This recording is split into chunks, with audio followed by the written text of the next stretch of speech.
Assalamualaikum warahmatullahi wabarakatuh. Alhamdulillahilladzi khalaqal insana fi ahsani taqwim. Asyhadu an la ilaha illallah wahdahu la syarikalah. Wa asyhadu anna Muhammadan abduhu wa rasuluh la nabiyya ba'dah. Allahumma salli wa sallim ala sayyidina Muhammad wa ala alihi wa sahbihi ajma'in, amma ba'du. Ketemu lagi kita di video pembelajaran terjemahan Al-Quran metode Al-Huda. Kali ini kita masuk pelajaran yang ke-12. Yang kita bahas pada video yang ke-12 ini adalah tentang mujarrad. Fiil dengan berbagai bentuknya, baik madi, mudhari maupun amr, mempunyai polanya masing-masing. Pola fiil dalam bahasa Arab itu disebut wazan. Nah, untuk tahap awal, wazan yang dipelajari adalah untuk fiil mujarrad atau fiil yang hurufnya masih asli, yang berjumlah 3 huruf. Wazan yang pertama adalah fa'ala, yaf'ulu, uf'ul. Wazan yang kedua fa'ala, yaf'alu, if'al. Wazan yang ketiga fa'ala, yaf'ilu, if'il. Wazan yang keempat fa'ila, yaf'alu, if'al. Wazan yang kelima fa'ila, yaf'ilu, if'il. Dan wazan yang keenam fa'ula, yaf'ulu, uf'ul. Bentuk harokat fi'il madi mujarrad, di tengahnya huruf kedua mengacu pada kamus. Kadang fathah seperti fa'ala, kadang kasroh seperti fa'ila, dan kadang juga dhammah seperti fa'ula. Tetapi harokat depan atau huruf ke-1 dan belakangnya huruf ketiga pasti fathah. Nah, contohnya rozaqa, huruf di tengahnya fathah, tetapi huruf pertamanya ro dan qaf berharokat fathah. Kemudian contoh kedua alima, huruf di tengah atau keduanya lam berharokat kasroh, tetapi huruf pertama ain dan huruf di belakang atau ketiganya fathah, ma. Kemudian contoh yang ketiga sya'ura, huruf di tengahnya atau huruf kedua berharokat dhammah, sedangkan huruf di depan atau pertama shin berharokat fathah yaitu sya, dan huruf di belakang atau ketiga berharokat fathah yaitu ro.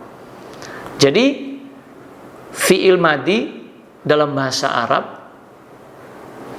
ada huruf yang di tengahnya fathah, ada juga yang kasroh, dan ada yang dhammah. Tetapi huruf pertama dan ketiga itu selalu berharokat fathah. Ketika fi'il madi harokat huruf di tengahnya fathah, maka berarti wazannya fa'ala. Tetapi kalau huruf di tengahnya kasroh, maka wazannya fa'ila. Dan kalau huruf di tengahnya dhammah, maka wazannya fa'ula.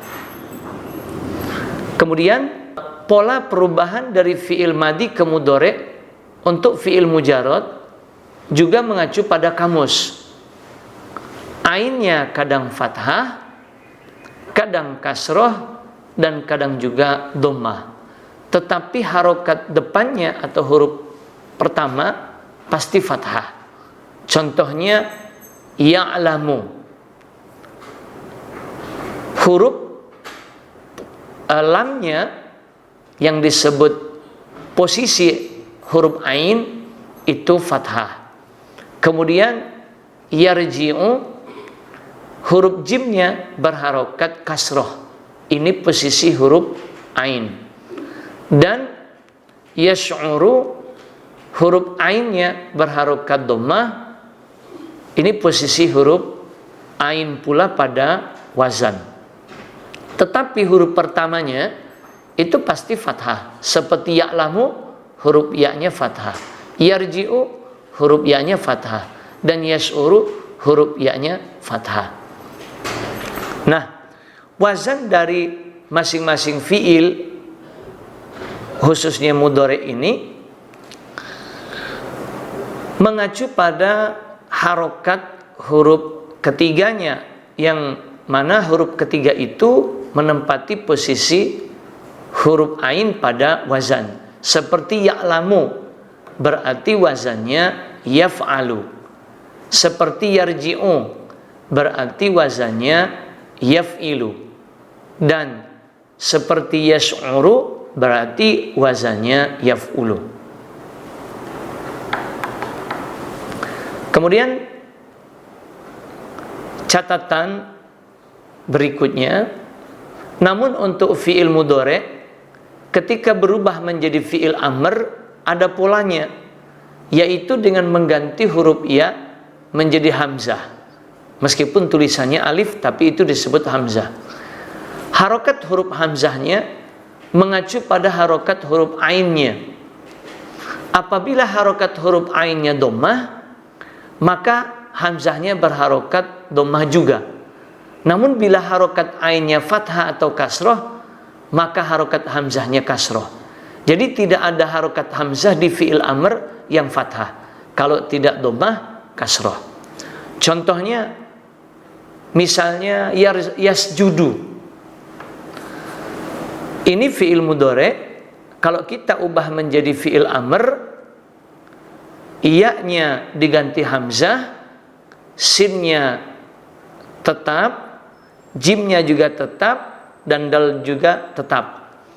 Nah, karena jimnya itu harokatnya dhammah mengikuti fi'il mudhari', maka hamzah sebagai pengganti ya itu mengikuti harokat jim atau huruf ketiganya, yaitu dhammah.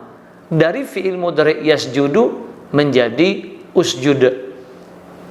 Contoh kedua, ya'lamu, ini fi'il mudhari', ya-nya diganti hamzah, lalu ain, lam serta mimnya sama. Kemudian ketika huruf lam atau huruf ketiga itu berharokat fathah, maka hamzah berharokat kasroh. Dan contoh yang ketiga, yarji'u, ketika kita mau ubah menjadi fi'il mudhari', ya-nya kita ganti hamzah, ro, jim dan ainnya sama, tetapi ketika huruf jimnya itu berharokat kasroh mengikuti fi'il mudhari', maka harokat hamzahnya kasroh. Jadi perubahan fi'il mudhari' ke fi'il amr, fi'il amr mengacu pada fi'il mudhari' dengan mengganti huruf ya menjadi hamzah, dan harokat hamzah mengacu pada huruf ketiganya. Apabila huruf ketiganya dhammah, maka hamzahnya dhammah. Tetapi kalau huruf ketiganya fathah atau kasroh, maka hamzahnya berharokat kasroh. Jadi berbeda antara fi'il madi dan mudhari' yang mengacu pada kamus, posisi huruf ainnya. Tetapi kalau fi'il amr bisa mengikuti dari fi'il mudhari'nya. Sekarang kita masuk contoh kata dan wazan-wazan fi'il mujarrad. Wazan yang pertama fa'ala yaf'ulu uf'ul. Contoh kata yang berwazan seperti ini adalah sajada, yasjudu, usjud, artinya bersujud. Wazan yang kedua fa'ala yaf'alu if'al.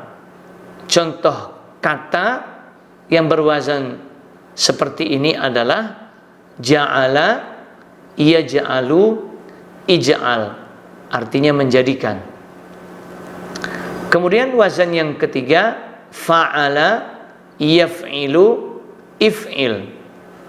Contoh kata yang berwazan seperti ini adalah roja'a yarji'u irji', artinya kembali. Kemudian wazan yang keempat fa'ila yaf'alu if'al. Contoh kata yang berwazan seperti ini adalah alima ya'lamu i'lam. Lalu wazan yang kelima fa'ila yaf'ilu if'il. Contoh kata yang berwazan seperti ini adalah hasiba yahsibu ihsib. Dan wazan yang keenam adalah fa'ula yaf'ulu uf'ul. Contoh kata yang berwazan seperti ini adalah sya'ura yash'uru us'ur. Jadi intinya setiap fiil atau kata kerja yang mujarad, baik madhi, mudhari maupun amr, masing-masing ada wazan atau polanya. Nah, sekarang bagaimana cara kita menentukan wazan dari fiil mujarad? Untuk memudahkan penentuan wazan dari fiil madhi dan mudhari, maka ciri pelakunya dikembalikan ke pelaku huwa atau dia. Tapi apabila ciri pelaku di fiil tersebut sudah menunjukkan pelaku huwa, maka tinggal dicocokkan saja wazannya. Contoh nomor 1, ja'alna artinya kami menjadikan. Yang menunjukkan ciri pelaku kami adalah na. Nah, ciri pelaku kami dibuang terlebih dahulu, maka pelaku dasarnya atau huwa menjadi ja'ala. Karena ja'ala ini fi'il madhi, maka ciri pelaku dasar huwa harokatnya fathah di akhir di lam. Ketika kita sudah mengembalikan fi'il pada pelaku dasar huwa, maka kita tinggal tentukan wazannya, yaitu fa'ala. Wazan dari ja'ala adalah fa'ala karena huruf di tengahnya ain itu berharokat fathah, maka wazannya fa'ala. Contoh kedua, tashkuruna, artinya kalian bersyukur. Ciri kalian pada fi'il tashkuruna adalah ta, waw, na. Karena ciri pelakunya berada di awal kata, maka fi'il tashkuruna termasuk fi'il mudhari. Kalau kita mau mengembalikan ke pelaku dasar huwa, maka taknya diganti ya dan waw sukun serta nan dibuang menjadi yashkuru. Kalau kita sudah mengembalikan fi'il mudhari pada pelaku dasar menjadi yashkuru, maka kita tinggal tentukan wazannya, yaitu yaf'ulu. Kenapa wazannya yaf'ulu? Karena huruf ketiganya kaf yang menempati posisi ain itu berharokat dhammah. Lalu contoh ketiga, taroka, artinya dia meninggalkan. Ini termasuk fi'il madhi karena ciri pelakunya berada di akhir kata, yaitu fathah.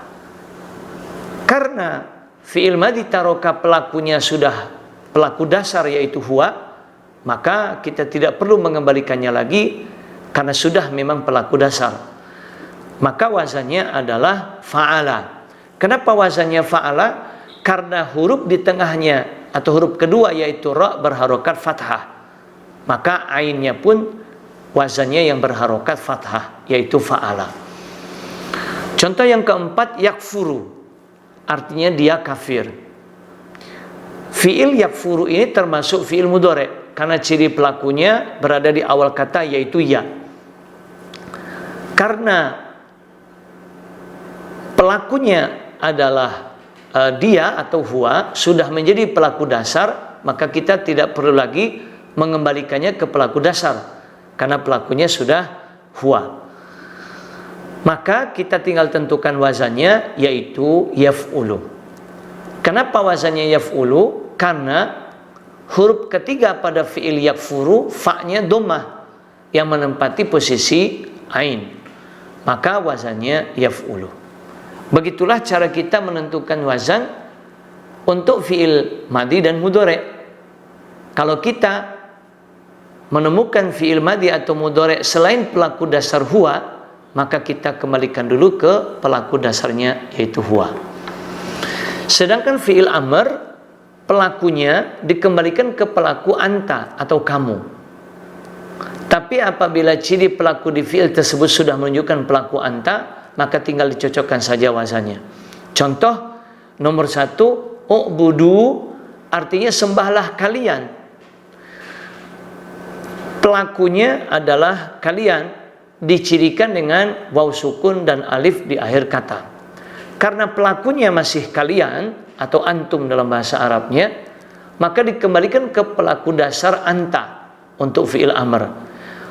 Ciri pelaku anta untuk fi'il amr adalah harokat huruf asli terakhirnya disukunkan.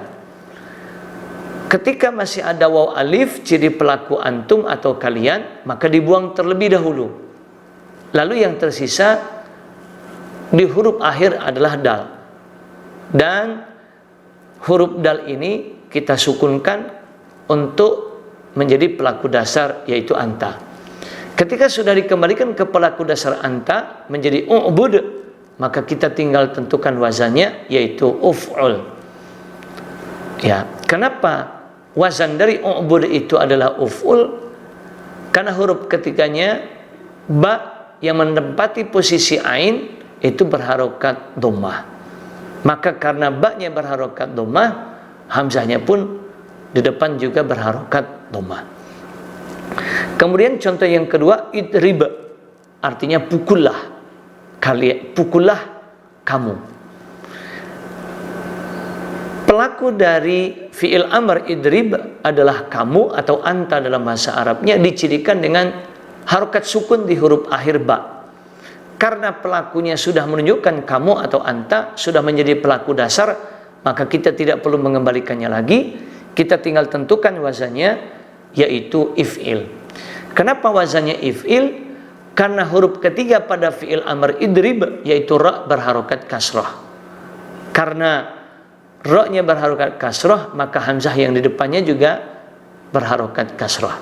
Begitulah cara kita menentukan wazan dari fi'il, baik itu madhi, mudhari maupun amr. Hanya saja perbedaannya, kalau fi'il madhi dan mudhari pelaku dasarnya itu dikembalikan ke huwa, sedangkan fi'il amr dikembalikan ke pelaku anta. Nah, sekarang kita masuk latihan menyebutkan wazan-wazan fi'il dari masing-masing fi'il yang kita bahas. Latihan yang pertama, wa mimma razaqnahum yunfiquna. Kata yang pertama kita artikan wa, artinya dan. Kata yang kedua dan ketiga tulisannya bersambung, yaitu mimma. Yang pertama min artinya dari, yang kedua ma artinya apa yang. Kata yang keempat dan kelima tulisannya berdekatan meskipun tidak bersambung, yaitu razaqnahum. Yang pertama razaqna artinya kami rizkikan, yang menunjukkan kami adalah na di akhir kata. Kemudian yang kedua hum artinya mereka. Dan kata yang keenam adalah yunfiquna, artinya mereka menafkahkan. Pada kata yunfiquna mengandung arti mereka, dicirikan dengan ya di awal kata dan waw sukun serta na di akhir kata. Yang kita bahas pada latihan pertama ini adalah razaqna, yang artinya kami rizkikan. Karena yang menunjukkan kami adalah ciri na di akhir kata, maka fi'il razaqna termasuk fi'il madhi. Karena razaqna ini termasuk fi'il madi, maka untuk menentukan wazannya kita buang terlebih dahulu ciri pelaku kami yaitu na, lalu kita kembalikan ke pelaku dasar huwa menjadi rozaqa. Harokat qafnya kita kasih fathah karena itu menunjukkan pelaku huwa. Ketika kita sudah mengembalikan fi'il razaqna ke pelaku dasar huwa menjadi rozaqa, maka kita tinggal tentukan wazannya adalah fa'ala. Kenapa fa'ala wazan dari rozaqa? Karena huruf di tengah atau keduanya zai berharokat fathah, yang mana huruf zai di tengah menempati posisi ain dengan wazan fa'ala. Kemudian latihan yang kedua, innal ladzina kafaru sawa'un alaihim. Kata yang pertama inna artinya sesungguhnya. Yang kedua alladzina artinya orang-orang yang. Yang ketiga kafaru artinya mereka kafir. Yang menunjukkan mereka pada kata kafaru adalah ciri waw sukun dan alif di akhir kata. Kata yang keempat sawa'un artinya sama saja. Kemudian kata yang kelima dan keenam tulisannya bersambung yaitu alaihim. Yang pertama ala artinya atas, lalu him artinya mereka. Fi'il yang kita bahas pada latihan yang kedua ini adalah kafaru yang artinya mereka kafir. Karena yang menunjukkan pelaku mereka adalah waw alif di akhir kata, maka kata kafaru termasuk fi'il madi. Karena pelakunya mereka dicirikan waw alif, maka kita kembalikan ke pelaku dasar huwa menjadi kafaro dengan ciri fathah di akhir kata sebagai ciri huwa. Dan karena sudah kita kembalikan ke pelaku dasar huwa yaitu kafaro, maka kita tinggal tentukan wazannya yaitu fa'ala. Kenapa fa'ala? Karena huruf di tengah atau keduanya yaitu fa berharokat fathah menempati posisi huruf ain pada wazannya yaitu fa'ala. Kemudian latihan yang ketiga, wa ma yakhda'una illa anfusahum wa ma yash'uruna. Kita artikan kata yang pertama wa artinya dan, kedua ma artinya tidak, yang ketiga yakhda'una artinya mereka menipu. Pada kata yakhda'una mengandung arti mereka dicirikan dengan ya di awal kata serta waw dan na di akhir kata. Kemudian kata yang keempat illa artinya kecuali. Lalu kata yang kelima dan keenam tulisannya bersambung yaitu anfusahum. Yang pertama anfusa artinya diri-diri, lalu hum artinya mereka. Kemudian kata yang ketujuh wa artinya dan, kedelapan ma artinya tidak, dan kesembilan yas'uruna mereka menyadari. Pada kata yas'uruna mengandung arti mereka dicirikan dengan huruf ya di awal kata dan waw sukun serta na di akhir kata. Yang kita bahas pada latihan yang ketiga ini, yang pertama adalah yakhda'una yang artinya mereka menipu, dicirikan dengan ya, waw dan na di akhir kata. Karena ciri pelakunya berada di awal kata yaitu ya, meskipun ada waw sukun dan na di akhir kata, maka fi'il yakhda'una termasuk fi'il mudhari'.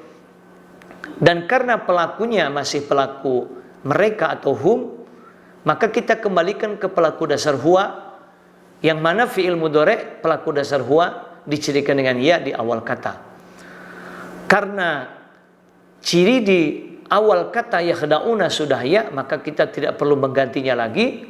Sedangkan waw sukun dan na di akhir kata kita buang, karena itu ciri mereka. Maka ketika kita sudah mengembalikannya ke pelaku dasar huwa menjadi yakhda'u, kita tinggal tentukan wazannya adalah yaf'alu. Kenapa yaf'alu? Karena huruf dal yang menempati posisi ain pada wazan itu berharokat fathah. Kemudian kita bahas fi'il pada latihan ketiga ini adalah yash'uruna, artinya mereka menyadari. Karena ciri pelaku merekanya adalah ya di depan dan waw sukun serta na di akhir, maka termasuk fi'il mudhari'. Hanya saja pelakunya masih mereka atau hum. Maka kita kembalikan dulu ke pelaku dasar huwa dengan cara waw sukun dan na di akhir kita buang menjadi yash'uru. Dan karena sudah pelaku dasar huwa yash'uru, wazannya adalah yaf'ulu. Kenapa yaf'ulu? Karena huruf ain pada fi'il yash'uru menempati posisi ain pada wazan yaf'ulu. Maka karena ainnya berharokat dhammah yash'uru, wazannya pun menjadi yaf'ulu. Kemudian latihan yang keempat, summum bukmun umyun fahum la yarji'una. Kata yang pertama summun artinya tuli, yang kedua bukmun artinya bisu, yang ketiga umyun artinya buta, yang keempat dan kelima tulisannya bersambung yaitu fahum. Yang pertama fa artinya maka, hum artinya mereka. Yang keenam la artinya tidak, dan yang ketujuh yarji'una artinya mereka kembali. Ciri mereka pada kata yarji'una adalah ya di awal kata dan waw sukun serta na di akhir kata. Yang kita bahas fiil pada latihan keempat ini adalah yarji'una, yang artinya mereka kembali, dicirikan dengan ya di awal kata dan waw sukun serta na di akhir kata. Karena ciri pelakunya berada di awal kata yaitu ya, maka termasuk fiil mudhari'. Hanya saja karena pelakunya masih mereka atau hum, kita kembalikan ke pelaku dasar huwa atau dia dengan cara waw sukun dan na di akhir kata kita buang menjadi yarji'u. Maka ketika kita sudah kembalikan ke pelaku dasar huwa yaitu yarji'u, kita tinggal tentukan wazannya yaitu yaf'ilu. Kenapa yaf'ilu? Karena jim pada fi'il yarji'u menempati posisi ain pada wazan yaf'ilu. Dan latihan yang kelima adalah wa qulna ya adamuskun anta wa zawjukal jannah. Yang pertama wa artinya dan. Lalu yang kedua qulna artinya kami berkata atau berfirman. Ciri kaminya adalah na di akhir kata. Kemudian kata yang ketiga ya artinya wahai. Lalu yang keempat adamu Adam. Yang kelima uskun artinya tinggallah kamu. Ciri kamunya pada kata uskun adalah harokat sukun di akhir kata, di nunnya. Kemudian kata yang keenam anta artinya kamu. Yang ketujuh wa artinya dan. Yang kedelapan dan kesembilan dua kata bersambung tulisannya yaitu zaujuka. Yang pertama zauju artinya istri, yang kedua ka artinya mu. Dan kata yang terakhir ke-10 yaitu al-jannata artinya surga. Yang kita bahas pada latihan kelima ini adalah fi'il uskun yang artinya tinggallah kamu. Fi'il uskun ini merupakan fi'il amr karena mengandung arti lah. Dan pelakunya adalah kamu, dicirikan dengan sukun di huruf akhir yaitu di nun. Karena pelakunya sudah pelaku kamu, maka fi'il amr uskun ini tidak perlu kita kembalikan lagi ke pelaku dasar karena dia pelakunya sudah pelaku dasar. Maka kita tinggal tentukan wazannya. Uskun ini adalah uf'ul. Kenapa uf'ul? Karena huruf kaf, huruf ketiga, menempati posisi ain pada wazan uf'ul. Jadi karena huruf ketiga kafnya dhammah, maka wazannya ain juga yang berharokat dhammah yaitu uf'ul. Itulah pelajaran yang ke-12. Kita membahas tentang wazan-wazan fi'il khususnya yang mujarrad, baik madi, mudhari maupun amr. Jadi setiap fi'il baik madi, mudhari maupun amr masing-masing mempunyai wazan atau pola. Tetapi untuk fi'il madi dan mudhari mengacu pada kamus, tetapi untuk fi'il amr mengikuti pola dari fi'il mudhari. Terima kasih atas perhatiannya. Ikuti video-video kami berikutnya, semoga bermanfaat. Billahi taufiq wal hidayah. Wassalamualaikum warahmatullahi wabarakatuh.